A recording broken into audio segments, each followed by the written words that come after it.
伊较早伊生日的时阵吼，伊就写卡片，甲加油安尼，但是藏咧桌仔好。恁袂当面开嘴啊？较歹势啊！阮这可能嘛是小可较传统吼，就是一寡话歹势直接讲。哦，对啊，但是我拢会读伊的诗，啊，伊年其实嘛拢足关心爸爸的，但是袂讲挂伫嘴里啦，袂表现出来安尼啦。啊，问题是恁三个拢是有作家身份的，但是表达家己的情感，这是一个创作者。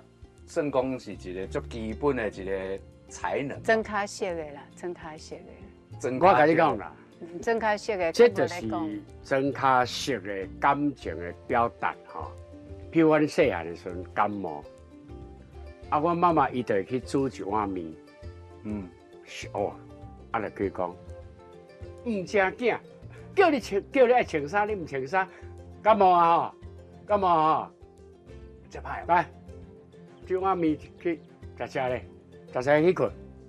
好，啊，你即摆我就足欢喜的啊。所以咧，这文学的表达吼，唔是一定一种。